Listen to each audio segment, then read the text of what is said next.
Libro La verdad triunfante por Benjamin Wilkinson. La historia y formación de la verdadera iglesia de Dios, la iglesia en el desierto y los falsos maestros que la persiguieron. Esta verdad sale a la luz para los cristianos de la última generación. Capítulo 1. ¿Qué es la iglesia en el desierto? Y se le dieron a la mujer dos alas de la gran águila, para que volase de delante de la serpiente al desierto, a su lugar, donde es sustentada por un tiempo y tiempos y la mitad de un tiempo. Y la mujer huyó al desierto, donde tiene lugar preparado por Dios para que allí la sustenten por 1260 días. Apocalipsis 12, capítulo 14 y 6. La iglesia en el desierto es el vínculo que conecta el cristianismo apostólico con el pueblo de Dios hoy. El propósito de este volumen es mostrar que durante este largo periodo histórico hubo cristianos en todos los países que poseían iglesias, universidades, estaciones misioneras y escuelas teológicas que seguían de cerca y se adherían firmemente a las creencias y prácticas transmitidas por los apóstoles a los santos y que poseían y preservaban las escrituras originales dadas a la iglesia en el primer siglo. Estas personas constituyen la iglesia en el desierto. Esta es una concepción poco aceptada. El título, Iglesia en el desierto, proviene de la profecía bíblica de Apocalipsis 12, que describe a la mujer que huyó al desierto. La mujer es la iglesia. El título muestra claramente que no era la iglesia popular ni predominante. Estos fieles creyentes mantuvieron en alto el estandarte de la verdad y resistieron los embates de la apostasía. Su fortuna fue diversa, pues a veces poseían muchas iglesias, escuelas famosas y puestos misioneros distantes, mientras que en otras épocas sufrieron pobreza y una terrible persecución. La gran obra misionera de esta iglesia es poco conocida. Sus sufrimientos han sido ignorados y sus héroes han sido olvidados. En las siguientes páginas se presenta la valiosa herencia que ha dado un legado a los tiempos modernos. Al restaurar la verdadera iglesia a su lugar legítimo, se recupera la clave que devela el significado de los grandes problemas que enfrenta esta generación actual. Algunos preguntarán, ¿no deberíamos recurrir a la iglesia que durante siglos ha sido la favorita de reyes y naciones para encontrar la verdadera iglesia en lugar de recurrir a un pueblo que durante siglos nunca fue la iglesia dominante y que muchas veces permaneció en el anonimato? Que el profeta Juan responda a esta pregunta. La mujer, iglesia, huyó al desierto. Para reconocer la verdadera iglesia, es imperativo que fijemos nuestra mirada en aquellos cuerpos cristianos que en gran medida han sido olvidados en las obras de la historia. La revelación divina enseña que la luz que brillaría sobre la última generación humana sería una continuación y una ampliación de la luz que brilló sobre la iglesia en el desierto a lo largo de casi 13 siglos, es decir, el periodo de 1260 años. Si bien se reconoce generalmente que el periodo de 1260 años de la iglesia en el desierto no comenzó en tiempos apostólicos, es necesario, no obstante, presentar este periodo profético con un contexto adecuado. El comienzo y el final del periodo de 1260 años se establecen en capítulos posteriores. Sin embargo, no se hace ningún esfuerzo particular por diferenciar en la nomenclatura entre la iglesia en el desierto y sus orígenes apostólicos.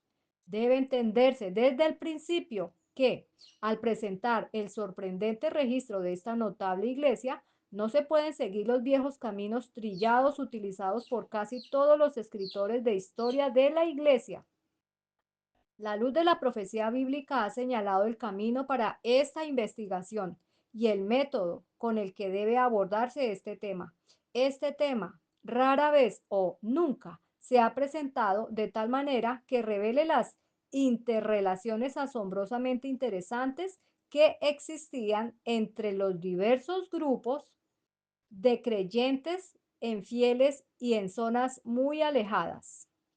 Ciertos autores modernos se han esforzado por menospreciar a los fundadores estadounidenses de la libertad religiosa y la democracia, como Washington, Jefferson y otros. Esta misma clase de escritores ha invadido el ámbito de la historia de la Iglesia y lo que antes era oscuro se está oscureciendo aún más. Estos hombres buscan dar la gloria de la Iglesia en el desierto a otro. Lamentablemente, muchas personas sinceras están siendo engañadas por la asombrosa propaganda en libros y artículos basados en bases históricas engañosas. Es hora de sacar a la luz las numerosas luchas heroicas de los hombres que Dios usó para preservar las doctrinas divinas y las sagradas escrituras. Las declaraciones aquí hechas sobre la iglesia en el desierto y su historia serán aclaradas, ampliadas, explicadas con mayor detalle y respaldadas por evidencias de fuentes confiables. La iglesia en el desierto no llegó a la verdad oponiéndose a los dogmas y herejías imperantes. Su fe no era una fe recién recibida. Las creencias religiosas de sus miembros eran una herencia de la época de los apóstoles. A ellos se les debe la preservación de la Biblia, contrariamente a la creencia casi universal. La iglesia en el desierto abrazó a las verdaderas iglesias misioneras durante la larga noche de la Edad Media. Mantuvo en alto la antorcha de la educación, mientras el resto del mundo a su alrededor caía en la oscuridad de la ignorancia y la superstición.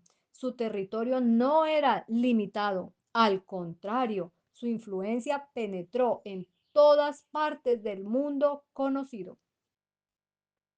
Subtítulo: Desde los días de los apóstoles. La historia del cristianismo nominal es un registro de amargas controversias teológicas y a veces incluso de sangrientos enfrentamientos para lograr sus objetivos. Es un registro de increíble actividad para afianzar el poder político. La historia de la iglesia en el desierto es una conmovedora revelación de la labor evangélica consagrada en el liderazgo continental para la salvación de los desesperados y los ignorantes. No pretendió, como sus rivales, una lógica intelectual en la doctrina. No intentó imponer sus puntos de vista mediante la crueldad política. Rompió todos los lazos territoriales y familiares que podrían haberle atado al mundo y a las iglesias rapaces de los imperios, preservando así con éxito sus doctrinas bíblicas y su organización apostólica. El presente jamás podrá comprender adecuadamente sin información correcta sobre el pasado. Quienes han aprendido una historia falsificada o han tenido la mente llena de interpretaciones distorsionadas de acontecimientos pasados, se tambalean como ciegos, con la mente oscurecida. Hoy en día, todos quieren ser modernos, pero quienes ignoran las lecciones del pasado no alcanzan la modernidad, solo alcanzan la contemporaneidad. Las mentes adoctrinadas por historias y enciclopedias que glorifican la unión de la Iglesia y el Estado vivirán un presente descontento en una democracia que separa por completo el Estado de la Iglesia, pues anhelarán y se esforzarán por crear un orden de cosas diferente. Las ideas que uno tiene sobre las generaciones desaparecidas tienen mucho que ver con su relación con el presente. Es igualmente cierto que una persona con una visión distorsionada del presente no puede construir un futuro mejor. Quienes consideran la época medieval de la historia europea con su servidumbre y teocracia como el ideal, se rebelarán contra la sociedad moderna y buscarán maneras de restablecer esos sistemas. Quienes no creen en Jesucristo, el Creador divino, quien murió desinteresadamente en la cruz, no encontrarán gozo en el autosacrificio y el servicio amoroso, sino que se esforzarán por arrebatar todo lo que puedan. Quienes están convencidos de que hubo una rebelión en el cielo y de que la humanidad actual está rodeada de principados y potestades de las tinieblas, estarán más dispuestos a buscar la ayuda del Espíritu Santo que si rechazan la enseñanza de las escrituras sobre Satanás y los ángeles malignos.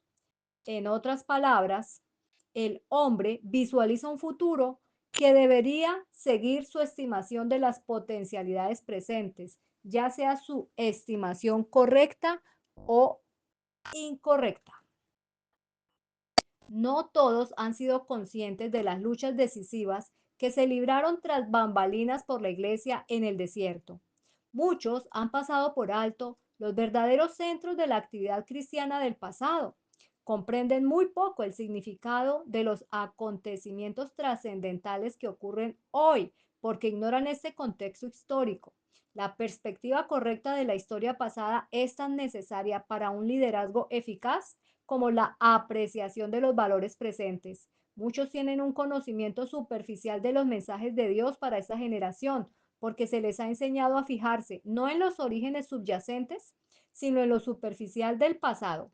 El pasado que nos dio la democracia y la libertad religiosa es la historia que debemos conocer y estudiar. Necesitamos el libro sagrado para señalar el camino hacia la verdadera historia. La iglesia en el desierto, rodeada de tribus salvajes y luchando contra la oscuridad bárbara, ha sido retratada por sus enemigos sin sus victorias, impulsada a menudo por la oposición a los retiros en las montañas. Se salvó de las influencias corruptoras del poder eclesiástico y político. En muchas partes del mundo, desde Irlanda en el oeste hasta China en el este, existían centros de la verdad. Los líderes de estos centros estaban unidos en su deseo de permanecer en la fe y perpetuar de generación en generación las verdades puras del Evangelio transmitidas desde los días de los apóstoles. Sus registros han sido destruidos sistemáticamente. Sin embargo, la lejanía y la oscuridad no pudieron ocultar por completo a estos héroes porque los fuegos de su persecución siguieron iluminando las escenas de sus labores sacrificadas. La historia íntegra de la verdadera iglesia nos llevará a comprender que la iglesia de Dios de hoy es la sucesora de la iglesia en el desierto. La verdadera iglesia de hoy une el presente con la eternidad, así como la iglesia en el desierto unió el pasado apostólico con el presente. Al seguir la historia de la iglesia en el desierto, se darán las señales de identificación mediante las cuales se podrá reconocer a la iglesia remanente final. Esta presentación, además, desenmascarará la historia falsa, absurda y engañosa que se usa ampliamente hoy para desacreditar la verdadera iglesia. Libro La verdad triunfante por Benjamin Wilkinson. Bendiciones.